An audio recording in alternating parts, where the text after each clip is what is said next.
Most of us high achievers, what we do is we get so focused on our goals and our projects, and we get so myopic that it's like I can literally go through probably an 8 or 10 hour workday without breathing, without taking a break. But I've learned, especially during that journey from concussion, that I couldn't do that anymore. And so one of the biggest things I do now is take these little mini breaks throughout my day where about 50, 60 minutes, I set my alarm. I don't even need to set my alarm anymore because I'm more tuned into that. Or if I'm focused on some problem or I'm trying to brainstorm or I'm doodling, right, then I'll actually take a break, even if just like a 30-second, 60-second, 5-minute break. Because what I've learned, even after recovering from the concussion, a lot of the habits that I didn't have built in, they were culminating, they were adding up all these stressors that eventually, even if I didn't have that physical trauma, something would have happened, right? So I've learned that a lot of the kind of hacks that I learned and figured out to heal my brain, these are the same things that take my brain to that whole new level. It's all about neuroplasticity, when the same principles of neuroplasticity apply, like to heal a brain that's broken, like mine was. This is Impact, the podcast where we explore entrepreneurship, mindset, and health to provide you with the ingredients for an unregrettable version of your life story. When I was seeing patients, I made them a very clear promise, and that was that we would put them in a state where their brain and their body was available to them at a moment's notice. And when you work with entrepreneurs, as you know, we need our brains, and we don't just need them to kind of turn on the way we would after a cup of coffee. Like, we need our brains in their most optimal state. And what's so exciting about the era and time that we live in is that there is more brain research and more tools that can move us towards a state of brain optimization than ever in the history of medicine and biohacking and all of these things combined. And honestly, whether we're talking about literally devices that we use or the research around my brain's not working, how ironic. I'm not even cutting this out and keeping it in because it's real life. Psychedelics, like the spectrum of offerings that we have available to us to help move us into that optimal state are frankly unprecedented. And so as part of this series that we are engaging in right now, all around human potential, it is an absolute impossibility for me to leave off the table a conversation related to brains and brain health and how we move into that most optimal state. My guest today, Dr. Titus Chiu, is an expert on brains. He's a functional neurologist trained as a chiropractor early in his career, and through his own need to discover and understand the long-standing impacts of a concussion earlier in his life, he has come to unpack some of the mysteries of brain performance, some of the things that are happening probably right now in your own brain that are minimizing your ability to act at your absolute best on a daily basis. It's probably what was happening in my brain when I completely ran out of words a minute ago. We had this incredible conversation around brain optimization, brain health, the influence of past events, physical, emotional, and chemical, and the things that we can do to put our brain into the most optimal state moving forward.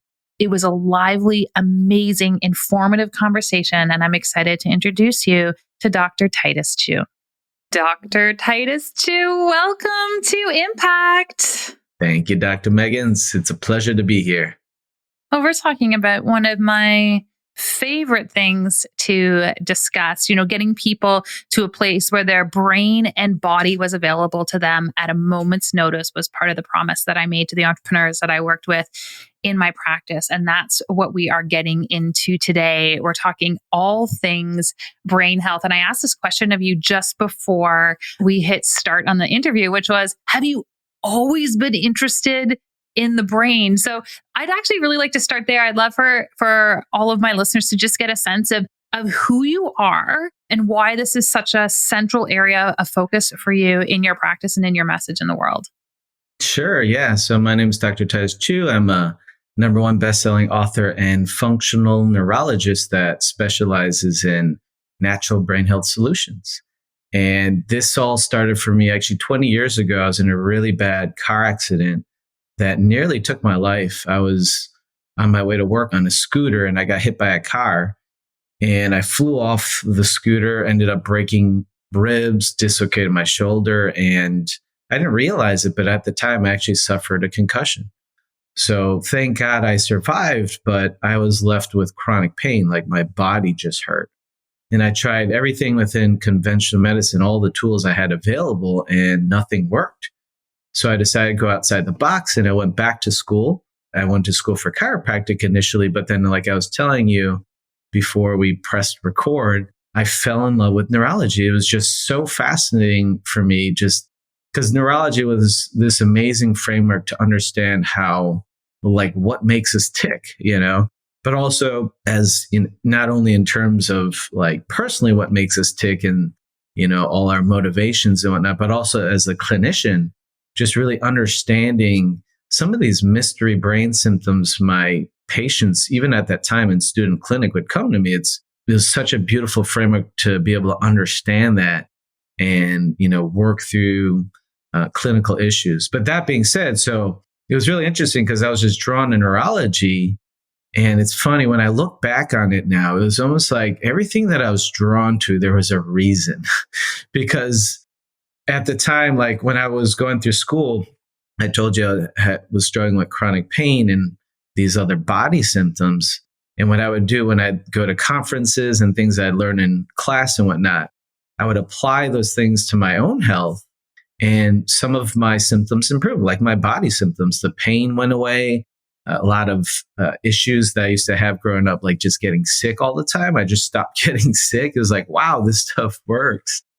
But then what I realized, though, like later on, especially I was going through school and then I graduated, and when life got stressful, I started to develop these brain symptoms like brain fog and brain fatigue. I just crash and I've just felt stressed and I had no idea why. And I even started to develop some more psychological symptoms like just excessive worry and anger outbursts. And I wasn't like that ever. Like growing up, I come from a really good family and I didn't have any of these issues. So I was just like, what the hell is going on? It was kind of scary. And I sat down and I kind of looked at my own life. I'm like, oh my goodness, this all started after that car accident 20 years ago. And I realized that I had suffered from a concussion. I didn't know it. From there, I just took a deeper dive into the world of neurology and concussion and experimented, went to conferences, read articles, books, anything I could get my hands on concussion. And same thing, I experimented, tinkered with my own brain, and I was able to heal from that experience. So yeah, it was quite a journey. And so again, like a lot of what I was drawn to, like the neurology, it's like when I look back on it, it's like, wow, I didn't know at the time, but I needed those skills to be able to put my brain back together. So your experience was that an accident and concussion 20 years prior was continuing to drive symptoms and create limitations for you with respect to your brain 20 years later. That's the wild thing. There were clues early on. Again, I didn't know anything about the brain 20 years ago. I think I've learned a few things along the way. I did a postdoc in clinical neurology after I just fell in love with it. And I've learned a few things working with many clients and patients. But yeah, at the time, there were some like early yellow flags and warning signs. But like I said, I just kind of chalked it up to stress. And so I didn't really do anything about it until, the bottom fell out and I hit rock bottom. That's when I'm like, okay, something terrible is going on here that I need to figure out. What is happening in someone's brain that the manifestations of an injury can still continue to perpetuate and exist 20 years later? Like, what do we have to know as the average person who could hit their head or sustain an injury at any time about the longevity of sequelae that are possible because of that injury? Like, what is so unique about the brain? Yeah, great question. And that's the thing. It all boils down to brain inflammation. So after a trauma, like a physical trauma like I had, and the interesting actually about concussion, most people think that you need a physical blow to your head, like a head injury to sustain a concussion. You don't. Mm-hmm. I've had patients fall off their bicycle, land on their outstretched arm, and they developed a concussion from that. It's just the jolt, the physical jolt to the brain that you can, that force could transduce from your body. Even I've had people in car accidents that had a whiplash end up having a concussion and not knowing why, because they didn't hit their head, right? So anyways, right. There's that physical trauma that happens. And like I said, it doesn't even have to be to your head, but that triggers a secondary insult we call a chemical trauma, because you have this physical trauma, you hit your head or strong enough blow to your body. And from there, you have this massive inflammatory response that happens depending on how strong the physical injury was, and or the baseline level of inflammation you had at the time. And that was the thing. 20 years ago, I didn't have the healthiest lifestyle. I didn't dial in a lot of the habits that I have now that have taken my brain to a whole new level. Not only the things I did to heal my brain, but the same principles I'm applying to take, my life to a whole new level in terms of success. But that being said, at the time, I didn't have the healthiest lifestyle. My baseline inflammation, again, this is all looking back, was not at a good place. So I think there was that, and then that perpetuation of that inflammation.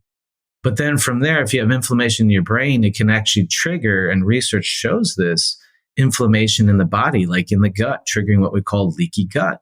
And then from there, the leaky gut could then send all these inflammatory chemicals back up to your brain, creating what is known as a leaky brain, a breach of your blood-brain barrier. And therein lies that vicious cycle and the danger, the sequelae you're referring to. Because I think what happened to me is, like, I was in this car accident and I probably had some level of inflammation from that. And I was able to manage it. And a lot of the things that I learned in school, more focused on improving my body, the health of my body, like I cleaned up my diet a little bit, started taking supplements, cleaning up my lifestyle. That got me back to a better baseline. But I think what was still happening, the barrier that protects my brain, we call the blood-brain barrier, that was the weak link. And then after a really massive stressor I had in my life, like this was years after school and after the concussion, boom, my brain just it crashed. I hit rock bottom. It was terrible. And it was interesting because along the way, from the outside looking in, people probably thought, wow, this guy's got everything going for him. His beautiful partner and successful business, traveling the world, teaching other doctors. But I was struggling even before I hit rock bottom. That was the thing. And it was really hard coming to grips with that. And I think I would imagine a lot of people listening to this right now could probably relate. Sometimes you want to show up for other people at the expense of your own health. And again, I wish I know now what I did even then, even being a specialist in neurology, about the blood-brain barrier. I wish I knew then, because there were early warning signs that something was happening that I just didn't make a priority. I think a lot of people listening are going, whoa, like back up there. Because even as this is a known secret. I doodle while I am interviewing people for the podcast. So we have inflammation, and we have a variety of things that can trigger inflammation. And then from that inflammation, we have dissolution of the blood-brain barrier. And you may play with that order mechanistically. And then I think people are listening to this and they're like, can we just rewind for a second and talk about this blood-brain barrier? And what do you mean it becomes leaky? Because that sounds like the kind of thing that would kill you, not dysregulate you. So can we get actually like really clear and granular when you're talking about a leaky blood-brain barrier? What does that mean? All throughout our bodies. And I would love to see your doodles. I'm so curious when you said that. Is it like you're actually doodling or you're taking notes? Oh yeah, right now we can't. I only have a pencil. It's not good. I have to like pull it back up. But the doodle will continue. I'll show you the final product. Cool. No, yeah, I do that I doodle as well. I do doodle. Anyways, so the blood-brain barrier, we have all these barriers throughout our body, right? We have a gut barrier that probably a lot of people have heard about. And we have a lung barrier, we have a skin barrier, and we have a brain barrier. So we call the blood-brain barrier. And the blood-brain barrier is this single cell layer that protects our brain from the outside world. So we have a skull, obviously, that protects our brain from external forces. But our blood-brain barrier actually protects us from internal forces. So things like bacteria or viruses or toxins, or even inflammatory compounds we call cytokines, that are floating around in our bloodstream. Our brain is our most precious and fragile organ. And so, we have this barrier that protects us from these things floating around inside our bloodstream. That's what we call the blood-brain barrier. Just like with the gut barrier, it's fragile, right? The blood-brain barrier is a single cell layer made of these endothelial cells, as well as parasites and astroglia and glial cells, but it's very fragile. And physical trauma, like from a concussion or even a strong blow to the body, can actually create micro tears in your blood-brain barrier. But that's the thing, right? So a lot of people listening to this might be like, or some people might be like, I wonder, I have car accidents and maybe I've had a concussion. But the thing with the blood-brain barrier, it's also susceptible to chemical traumas. So things like toxins, things like inflammation. Actually, what's really interesting about the barriers, I'm going to geek out a little bit here. Like there's what we call zonulin that's found in our gut barrier. It's this regulatory protein that when you have a leaky gut, it increases the levels and so on and so forth in your blood. But that molecule looks very much like the molecules in what we call the tight junctions in our blood-brain barrier, meaning even things like a gut or digestive imbalance can lead to a leaky brain where you have these micro tears. And then from there, those compounds, those pathogens that shouldn't be allowed in our most precious, VIP area of our brain, right? That VIP club that the bouncers are like on, high guard all the time. If you have a micro tear and these substances get in, it activates this massive inflammatory response. So there's these immune cells that kind of crawl around our brain. It's kind of creepy, I know, but they're called microglia cells, and they're kind of surveying our brain and nervous system all the time to make sure those things aren't there that shouldn't be there. And if you have a tear or micro tear of your blood-brain barrier, once those things get in, then those immune cells just wreak havoc. Not only do they wreak havoc to neutralize whatever pathogen or toxin, but there's collateral damage to your own brain. And I'm pretty sure that's what happened with me, right? And that's the thing, like, it's not just physical trauma. You can also have, either leakiness of your brain, or even just like, you might not have a micro tear, but just like the stressors on the blood-brain barrier over time from a chemical stressor, right? Like we said, a gut inflammation or toxins, or even, get this, Megan, mental emotional stressors can also trigger a leaky brain. I was going to ask about that. I was like, what about emotional trauma? Because that can trigger responses in all other places of the body. So massive. There's this whole research like chain that I've been geeking out about recently, where you have corticotropin releasing hormone, which is part of that whole stress response. Right. That can activate what are known as mast cells, these other types of immune cells. And mast cells have been shown to create leaky brain. So I see this all the time where I talk to patients or clients and they're like, yeah, I never had a concussion, but after this chronic stressor I had, just like, boom, something happened. My brain got really slow and sluggish. I couldn't focus. I couldn't concentrate.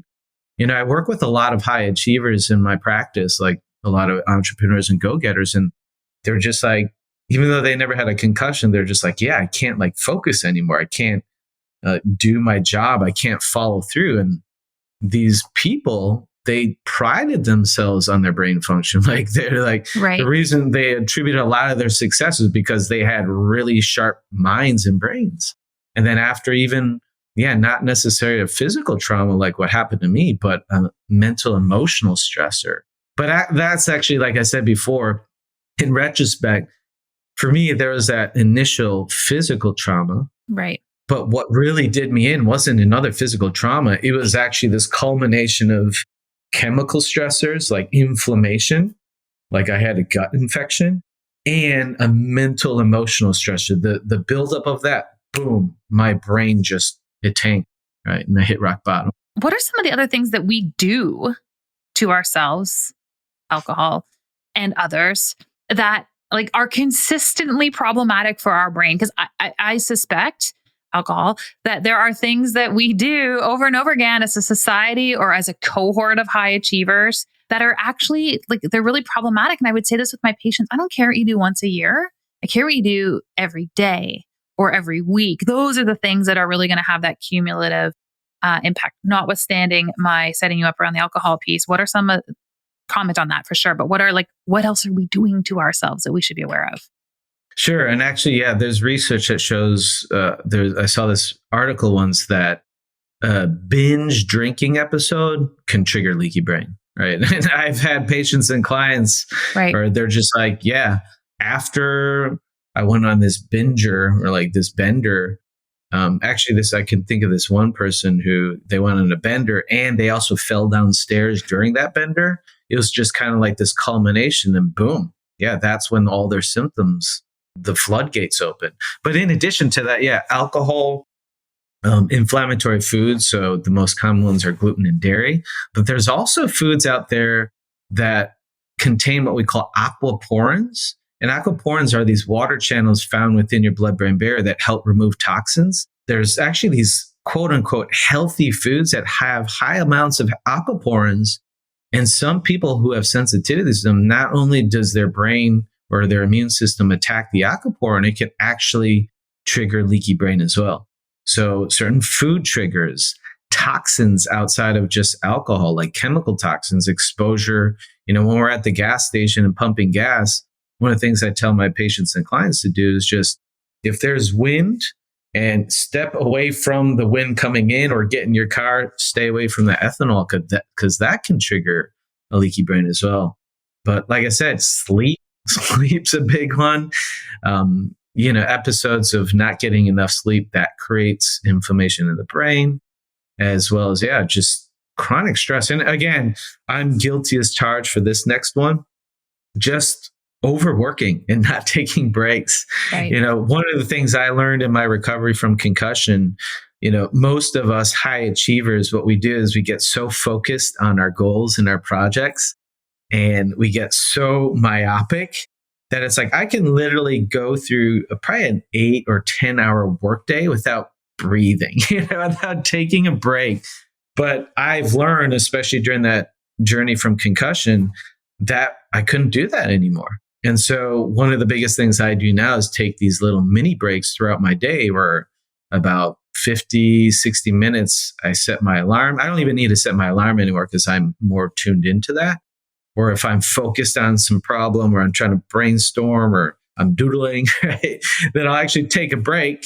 Right. And even if just like a 30-second, 60-second, 5-minute break, because what I've learned even after recovering from the concussion, a lot of the habits that I didn't have built in, they were culminating. They're adding up all these stressors that eventually, even if I didn't have that physical trauma, something would have happened, right? So I've learned that a lot of the kind of hacks that I learned and figured out to heal my brain, these are the same things that take my brain to that whole new level. It's all about neuroplasticity, when the same principles of neuroplasticity apply, like to heal a brain that's broken, like mine was, but also these ideas of taking a healthy brain to a whole new level, right? And really stepping into our potential. So I want to get into that potential piece because that's the part that really excites me. But there's 2 brain things that I want to unpack before we do. The first is this seeming epidemic of entrepreneurs and ADD diagnoses, at least on Instagram. What do you make of that? Is this that we are diagnosing ADD in adults more often? Is this a symptom of something that you are seeing that is a reflection of exposure? Like, I would just love your 2 cents on. I just feel like every time, Sure. and it's classic, right? Classic retargeting. But every time I turn around, there's another entrepreneur who's been diagnosed with ADD, and I'd love your perspective on that. Sure. Yeah. So 2 things come to mind. Number one, Instagram, just the nature of the medium.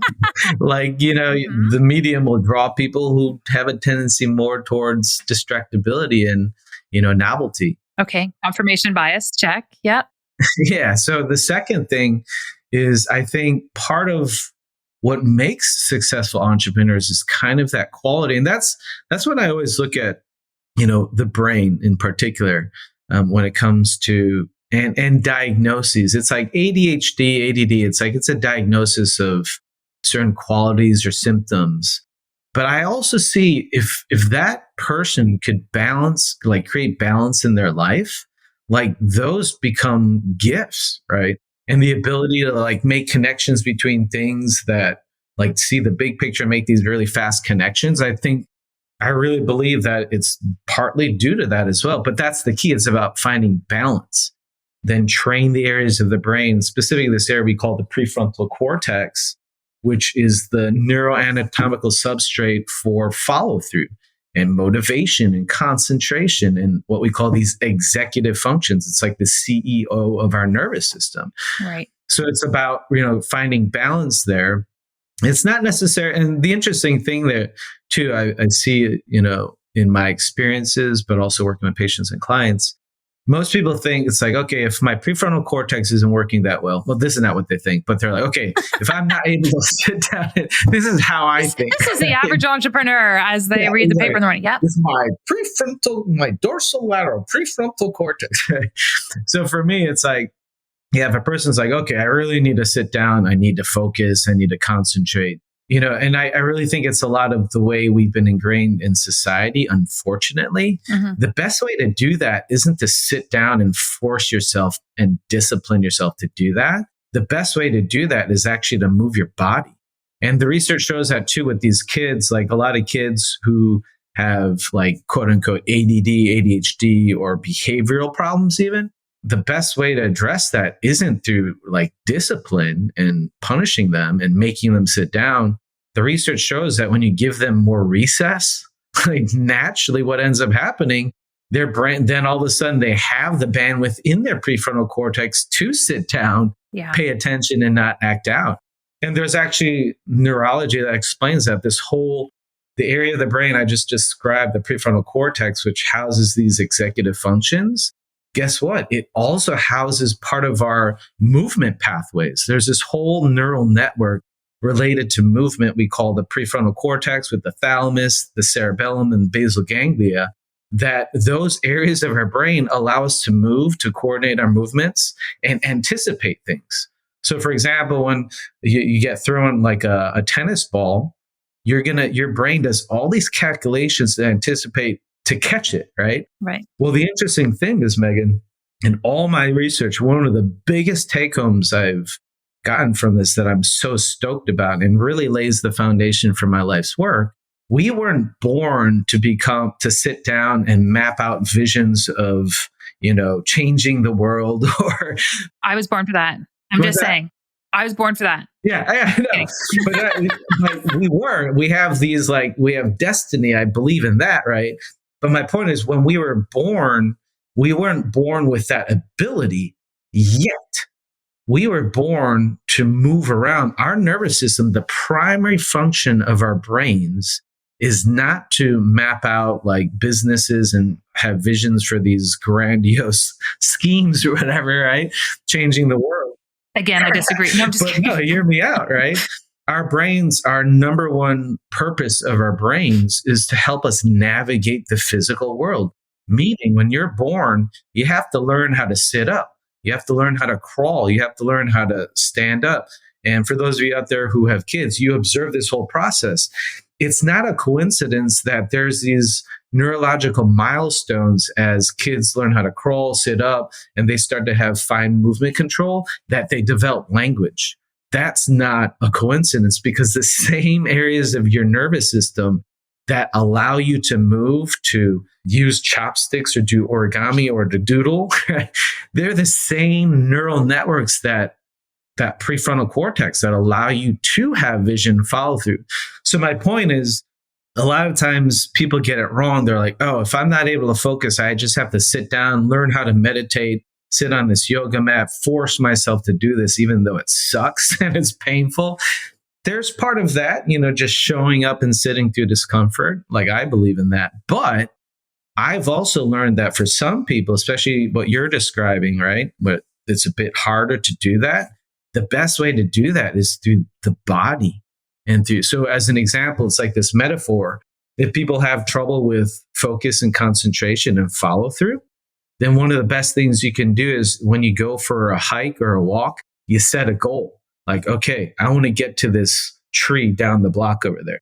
all right, I want to get to this landmark a mile or two away. Because when you do that, you actually activate specific neural networks called the central executive network. That's all about focus, follow through, motivation. So rather than sitting down and doing all this, I'm the same way. I need to move my body. Like I feel most alive when I dance, Right. when I skateboard, and when I get adrenaline going through my veins, right? Then I feel the most inspired, and then I have that motivation, right? I have that bandwidth to then follow through. Yeah, it's so interesting because I often describe working out as one of my most imperative business strategies.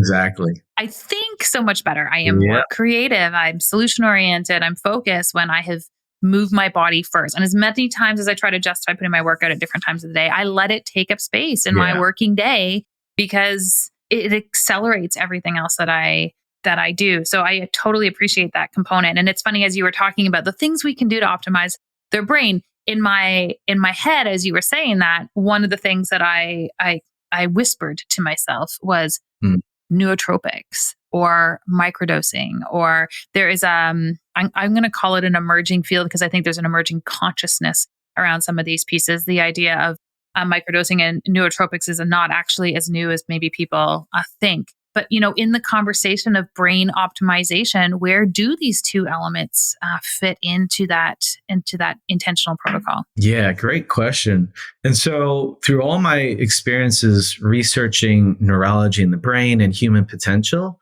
as well as all my experience actually experimenting and tinkering, I discovered this, or came up with this framework.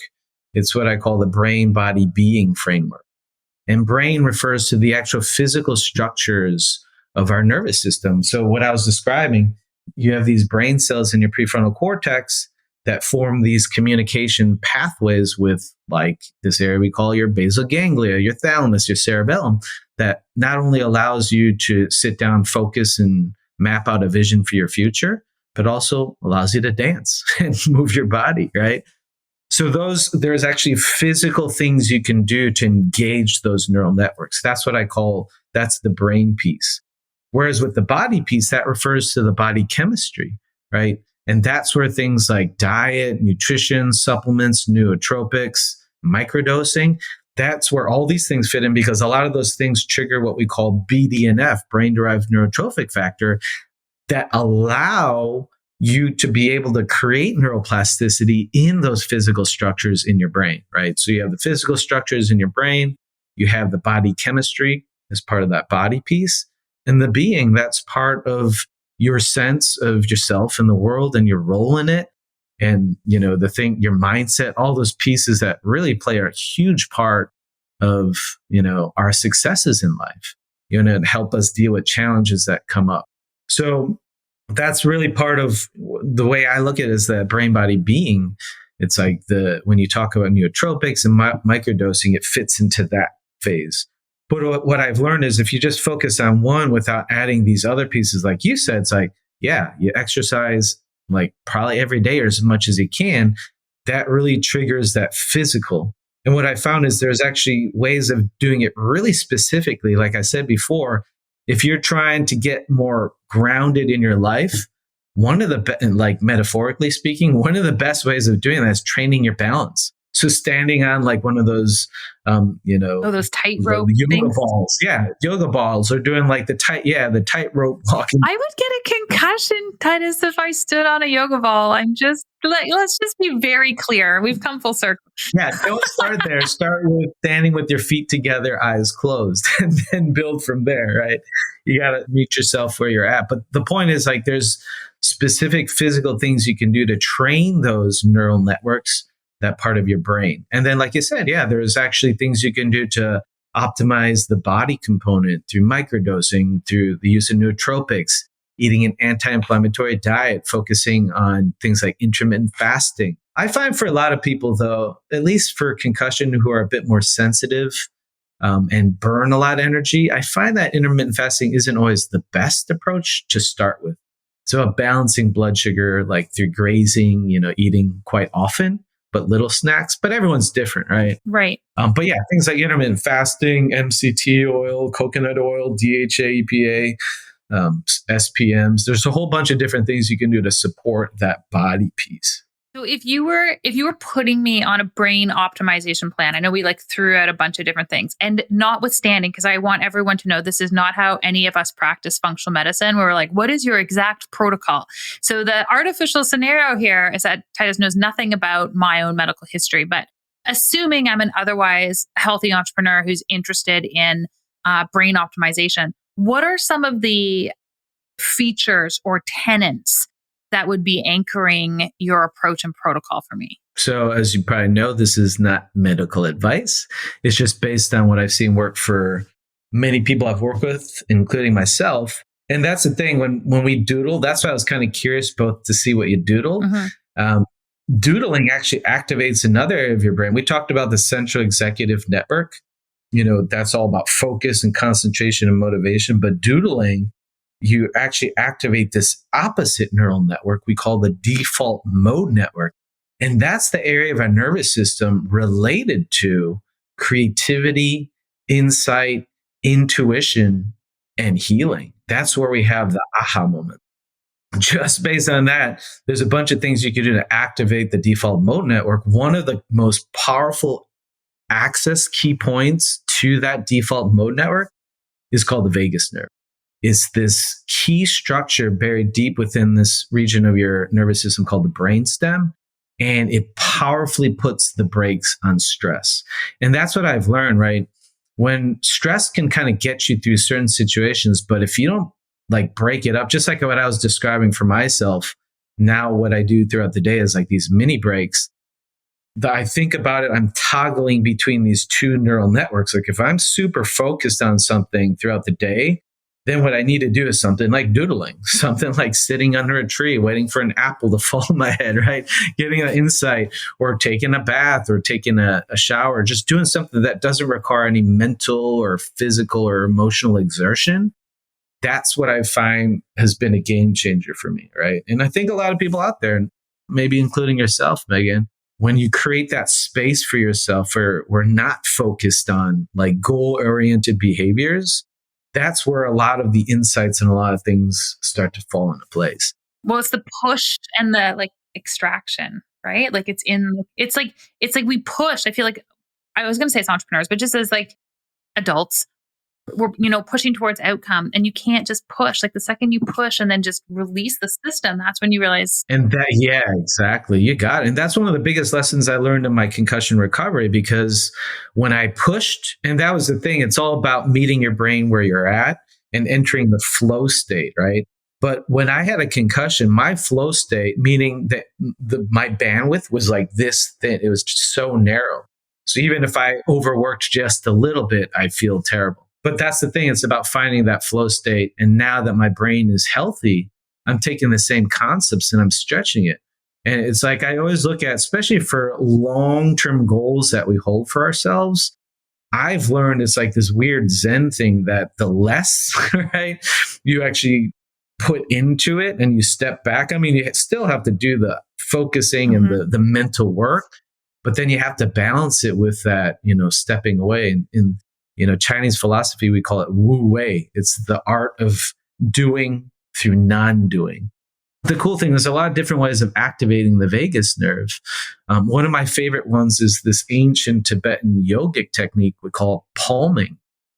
And this palming exercise, it actually not only helps to clear mental stress and brain fog, but it actually powerfully puts the brakes on your stress response by activating the vagus nerve. And it's pretty cool. You have all these, I'm trained as a functional neurologist and I got a master's in nutrition. So I look at a lot of that brain stuff, but I'm also trained as a chiropractor, and there's nothing that replaces body work. But the cool thing is there's these reflex points found all throughout our body as access points into our nervous system, and specifically the vagus nerve.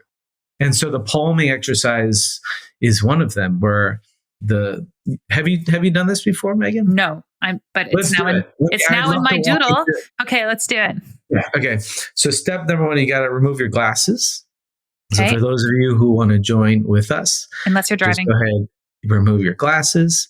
And then what I like to do, I like to, in the spirit of Mr. Miyagi, I like to rub my hands together, get a little chi flowing, get a little warmth. So right now, just rubbing hands together. And when you feel a bit of warmth in your hands, then you're going to gently close your eyes.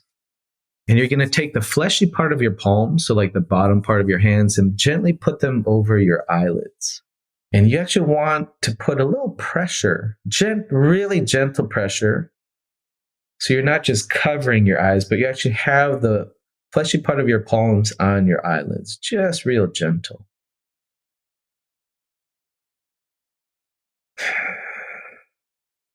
And the pressure you want to apply is the same amount of pressure you put on an egg yolk, so really gentle.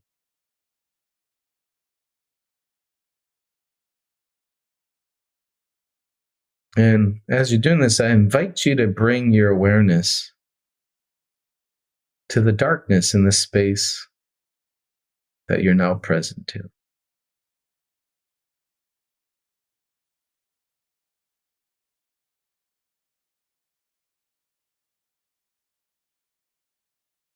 And you can take a few deep breaths in and out.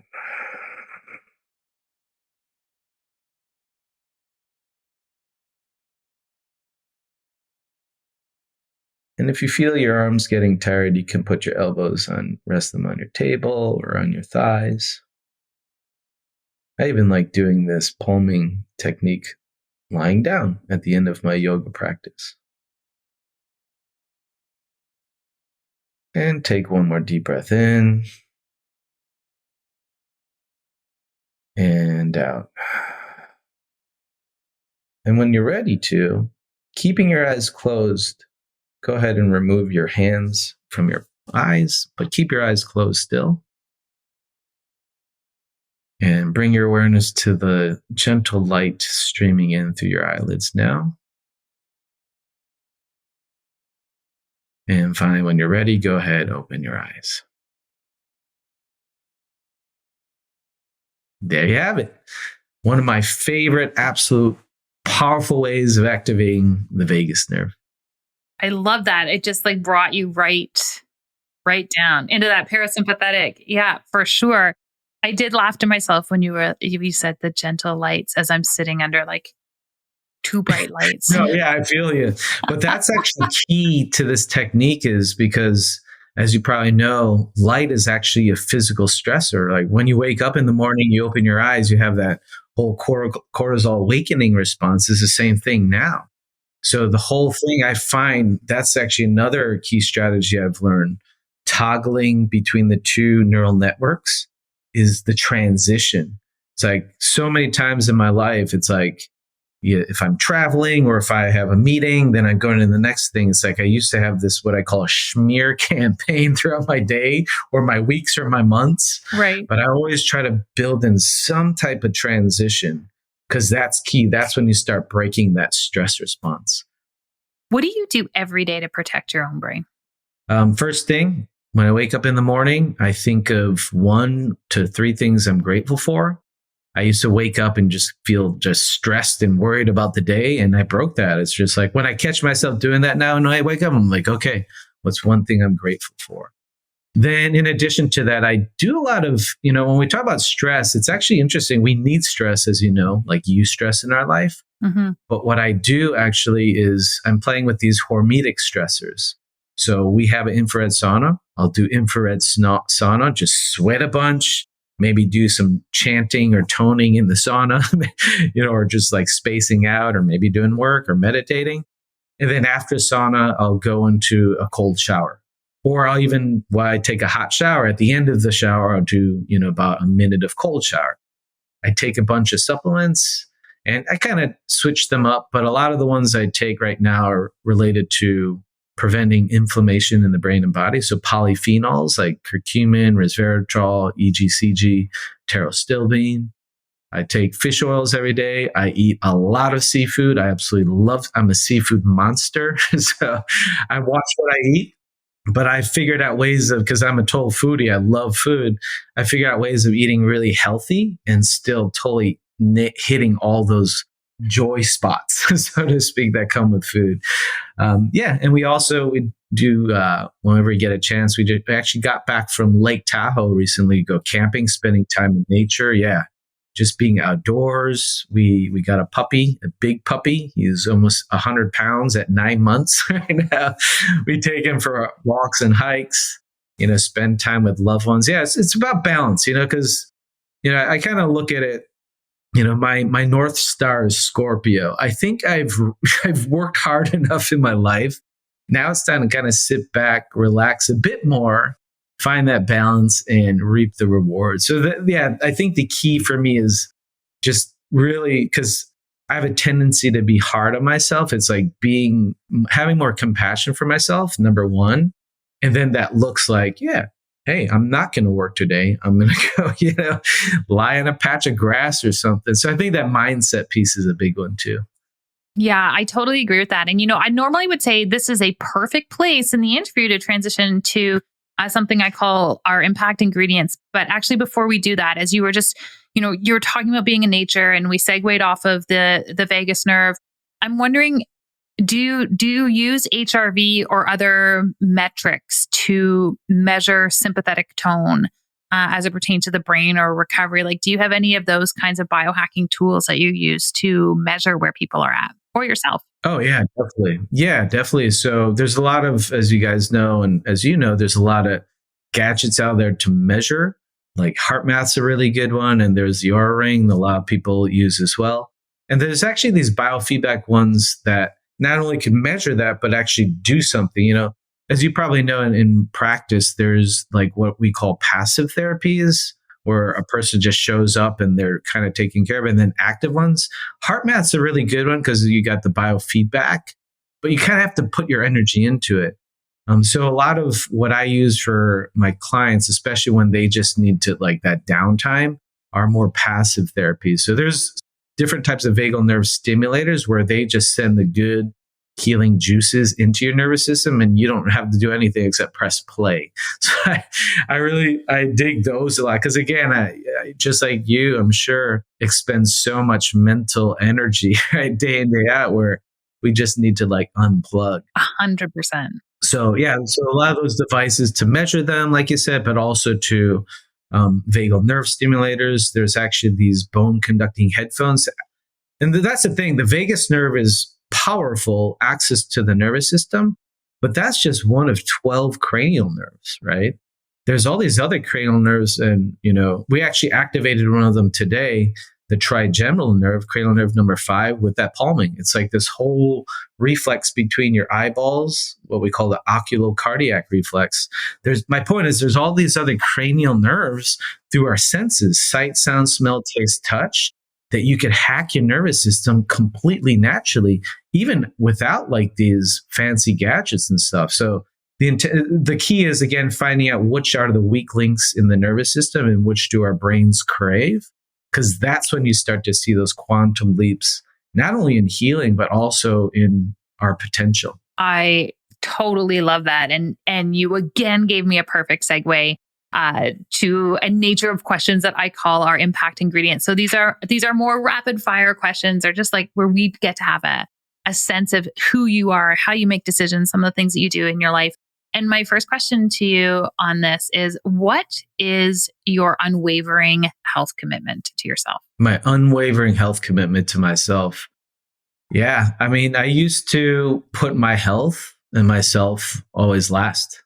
And so right now, at least at this point in my life, it's about making sure my health is priority.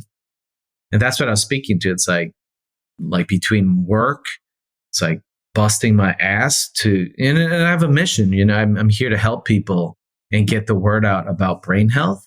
But it's like, if I'm actually struggling with my own brain health, then it's like I've lost the game, right? So yeah, that's one of my unwavering is like making that a non-negotiable. And that's the thing. Sometimes I fall off the wagon still, but it's just like I made that shift where it's like, no, I need to get back on the wagon. What's your most important failure? Ooh, most important failure. Wow. No one sees that one. I know.